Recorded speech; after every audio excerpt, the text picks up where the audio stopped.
कृष्ण जी के गुरु संदीपनी जी, और नारद जी ने सूर्य से वेद और नारद जी से संगीत सीखा हनुमान जी महाराज ने। तो गुरु का स्थान हमेशा ऊंचा है, और मैं समझता हूँ कि संगीत गुरु शिष्य परंपरा से ही आता है। नमस्कार, श्री रविंद्र जैन यूट्यूब चैनल की series the story of Indian festivals के सभी दर्शकों का मैं हार्दिक स्वागत करता हूं। और आज गुरु पूर्णिमा के शुभ अवसर पर आप सबको हार्दिक बधाई देता हूं। गुरुर् ब्रह्मा गुरुर् विष्णु गुरुर् देवो महेश्वरा, गुरु साक्षात परब्रह्म तस्मै श्री गुरुवे नमः। अर्थात गुरु ही ब्रह्मा है, गुरु ही विष्णु है, गुरु ही भगवान शंकर है और गुरु ही साक्षात परब्रह्म है। ऐसे गुरु को मैं प्रणाम करता हूँ। गुरु को ब्रह्मा क्यों कहा गया है? क्योंकि वो शिष्य को बनाता है, उसे नया जन्म देता है। गुरु को विष्णु क्यों कहा गया? क्योंकि वो शिष्य की रक्षा करता है, वो उसका सुरक्षा कवच होता है। गुरु को महेश्वर क्यों कहा गया? क्योंकि वो अपने शिष्य के सभी दोष और विकारों का संहार करता है। काम, क्रोध, लोभ, मोह, इनका विनाश करके उसके विकास का मार्ग बनाता है। गुरु पूर्णिमा भारतीय संस्कृति का मुख्य त्योहार है। गुरु पूर्णिमा उन सभी आध्यात्मिक और अकादमिक गुरुजनों को समर्पित परंपरा है। आषाढ़ मास की पूर्णिमा को गुरु पूर्णिमा कहते हैं। इस दिन गुरु पूजा का विधान है। सनातन शास्त्र के अनुसार इस तिथि पर शिवजी ने दक्षिणामूर्ति का रूप धारण किया था। गुरु पूर्णिमा के दिन ही ब्रह्मा जी ने 4 मानस पुत्रों को वेदों का अंतिम ज्ञान प्रदान किया था। गुरु पूर्णिमा के दिन महाभारत और पुराणों के रचयिता वेद व्यास जी का जन्म हुआ था। इस दिन को उनके जन्म दिवस के रूप में भी मनाया जाता है। उनके सम्मान में गुरु पूर्णिमा को व्यास पूर्णिमा भी कहते हैं। गुरु के लिए पूर्णिमा से बढ़कर और कोई तिथि नहीं हो सकती। जो स्वयं में पूर्ण हो वही तो पूर्णत्व की प्राप्ति करा सकता है। पूर्णिमा के चंद्रमा की भांति जिसके जीवन में केवल प्रकाश हो, वही तो अपने शिष्यों के अंतःकरण में ज्ञान रूपी चंद्र की किरणें बिखेर सकता है। गुरु कृपा असंभव को संभव बना सकती है। गुरु कृपा शिष्य के हृदय में ज्ञान का संचार करती है। गुरु पूर्णिमा का एक और सुंदर सा अर्थ मैं आपको बताना चाहता हूँ। गुरु, धन पूर्ण, धन माँ, इन तीनों को मिलाया जाए तो गुरु पूर्णिमा अर्थात सर्वप्रथम माँ ही पूर्ण गुरु है, तत्पश्चात गुरु ही पूर्ण माँ है। गुरु पूर्णिमा पर और प्रकाश डालने के लिए हम गुरु वशिष्ठ के पास चलते हैं, जो गुरु माँ से इस विषय पर संवाद कर रहे हैं। देवी, गुरु की महिमा को मैं इस प्रकार वर्णित करता हूँ कि भगवान दिखाई ना देने वाले गुरु हैं और गुरु दिखाई देने वाले भगवान हैं। स्वामी, जैसे भगवान के दर्शन सहजता से नहीं हो सकते, ऐसे ही सच्चा गुरु भी आसानी से नहीं मिल सकता। शिष्य अपने गुरु को कब और कैसे पाए? देवी, गुरु कोई व्यक्ति नहीं, कोई शरीर नहीं, एक तत्व है, एक शक्ति है। गुरु एक भाव है, गुरु श्रद्धा है। आपका गुरु आपके व्यक्तित्व का परिचय है। कब कौन कैसे आपका गुरु बने, यह आपकी दृष्टि और मनोभाव पर निर्भर करता है। गुरु प्रार्थना से मिलता है, गुरु समर्पण से मिलता है, गुरु भाग्य से मिलता है और भाग्य गुरु से मिलता है। गुरु शिष्य के जीवन को कैसे बनाता है, अर्थात गुरु कैसे कैसे जतन करता है जिससे शिष्य का भविष्य विकास के पथ पर अग्रसर हो जाए? देवी, गुरु कुम्हार होता है और शिष्य गीली मिट्टी। उसका आश्रम कुम्हार के चाक की भांति होता है, जिस पर गीली मिट्टी को आकार दिया जाता है।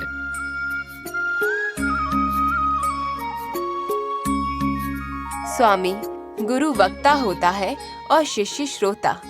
यदि शिष्य के जीवन में सुनने की कला आ जाए, अर्थात वो अच्छा श्रोता बन जाए, तो उसे प्रकृति में चारों तरफ गुरु मिल जाते हैं।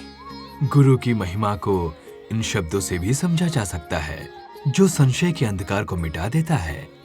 गुरु वो ज्ञान है जिसके मिलने से भय समाप्त हो जाता है। गुरु वो नौका है जिसमें बैठकर भवसागर पार हो जाता है। गुरु वो नदी है जो निरंतर हमारे प्राणों में बहती है। गुरु वो बांसुरी है जिसकी धुन मन और शरीर को आनंद पहुंचाती है। गुरु तो वो अमृत है जिसे पीकर शिष्य अमर हो जाता है। गुरु वो प्रसाद है जो भाग्य रूपी मंदिर से मिलता है। गुरु गोविंद दो खड़े काके लागू पाए, बलिहारी गुरु आपनो जिन गोविंद दियो बताए। अर्थात गुरु और भगवान दोनों ही सामने खड़े हों तो पहले किसके चरणों में शीश झुकाएं। ये ज्ञान भी हमें गुरु से ही मिलता है। गुरु पूर्णिमा का पर्व हमें अपने गुरु के श्री चरणों तक ले जाता है। गुरु पूर्णिमा हमें परंपरावादी बनाता है, धर्म और कर्म में विश्वास करना सिखाता है। भारत में बहुत से संप्रदाय तो केवल गुरु वाणी पर ही आधारित है। गुरु ने जो नियम बताए उन नियमों पर श्रद्धा से चलना उस संप्रदाय का परम कर्तव्य होता है। गुरु का कार्य नैतिक, आध्यात्मिक, सामाजिक और राजनीतिक समस्याओं का हल करना भी है। राम जैसे अवतार पुरुष अपने गुरु वशिष्ठ की आज्ञा के बिना कोई कार्य नहीं करते थे। श्री कृष्ण ने अपने गुरु सांदीपनी मुनि को अपने जीवन का आदर्श बनाया। गुरु द्रोणाचार्य ने पांडवों को युद्ध विद्या में निपुण बनाया, शस्त्र और शास्त्र की शक्ति से पांडवों को मालामाल किया। गुरु शिष्य की परंपरा का एक और जीवंत और अनोखा उदाहरण एकलव्य है, जिसने गुरु द्रोणाचार्य की निर्जीव मूर्ति को अपना गुरु मानकर उनसे धनुर्विद्या की शिक्षा प्राप्त की। एकलव्य की गुरु के प्रति इस निष्ठा को देखकर गुरु द्रोणा का शीश गर्व से ऊंचा हो गया। गुरु पूर्णिमा के ज्ञान को और अधिक विस्तार से समझाने के लिए गुरु माँ यही प्रश्न कर रही हैं। गुरु की महिमा अपरंपार है, जिसे शब्दों में वर्णित नहीं किया जा सकता। संसार में अनेकों ऋषि मुनि और विद्वान व्यक्तियों ने गुरु पद का गौरव बढ़ाया है, परंतु उनमें महर्षि वेदव्यास विशेष क्यों है? देवी, आपने अच्छा प्रश्न किया। भारत भूमि को देवभूमि कहते हैं क्योंकि यहाँ देवी देवता और अवतारों का अवतरण ऐसे होता है जैसे बसंत ऋतु में पेड़ फूलों से लद जाते हैं, परंतु उनमें भी किसी का स्थान विशेष होना ये अति विशेष बात है। जैसे महर्षि वेदव्यास ने पहली बार मानव जाति को चारों वेदों का ज्ञान दिया था, उन्होंने ही पुराणों की रचना की। उपनिषद की गंगा उनके ही चिंतन से निकली है। महाभारत जैसा महाकाव्य उनकी लेखनी का अनूठा उदाहरण है। इन्हीं शुभ कार्यों ने वेदव्यास जी को संसार का प्रथम गुरु बना दिया। यस्य देवे परा भक्तिर् यदा देवे तथा गुरु। अर्थात जैसी भक्ति की आवश्यकता देवताओं के लिए है, वैसी ही भक्ति गुरु की भी करनी चाहिए। गुरु भक्ति और गुरु कृपा से सब कुछ मिलना संभव है।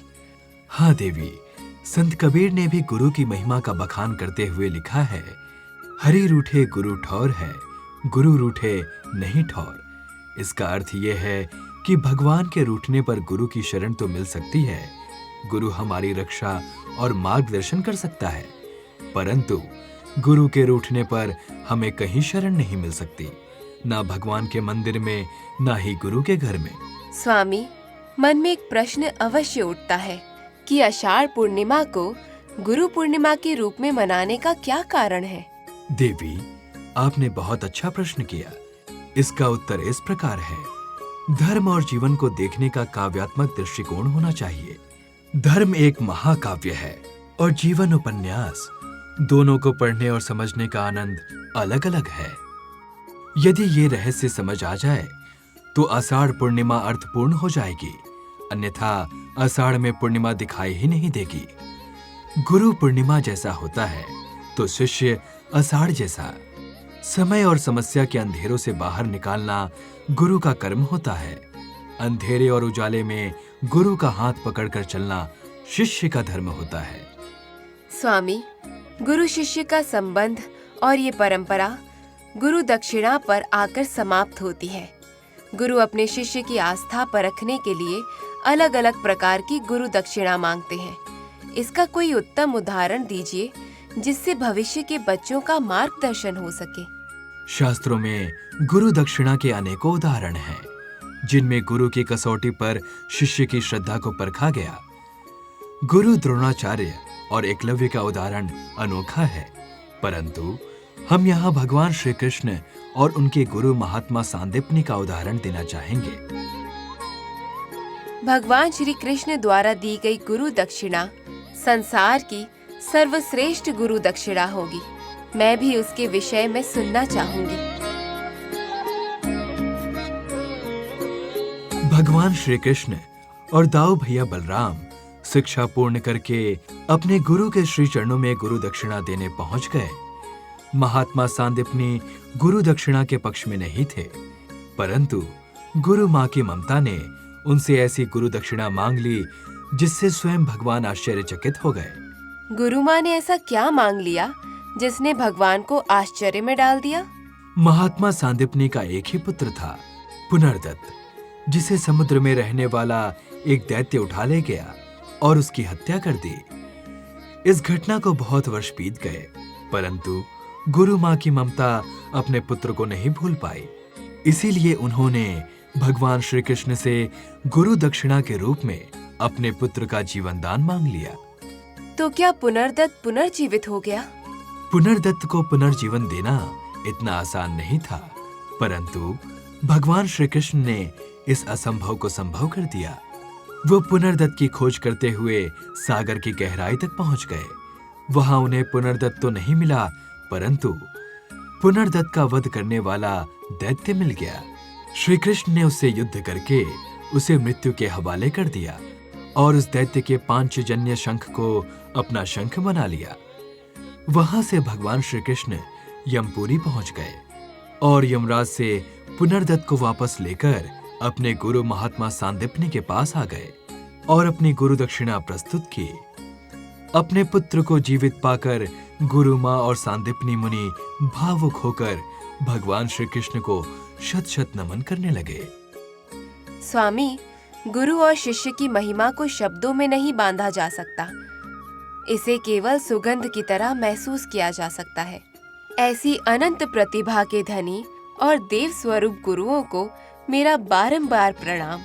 मेरा शीश भी गुरु चरणों में सदा सर्वदा झुका रहेगा, उसे श्रद्धा से नमन करता रहेगा। तमसो मा ज्योतिर्गमय, अंधकार से प्रकाश की ओर ले जाना ही गुरु का धर्म है। अंधकार से डरना और प्रकाश को ढूंढना ये शिष्य का कर्म है।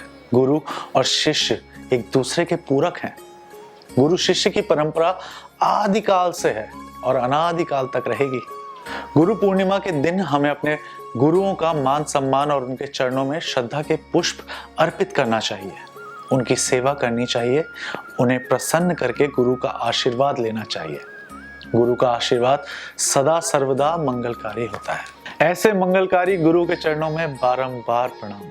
गुरु के आशीर्वाद से हम सब गुरु पूर्णिमा मनाते रहें, गुरु के चरणों में शीश झुकाते रहें और अपने जीवन को सफल बनाते रहें।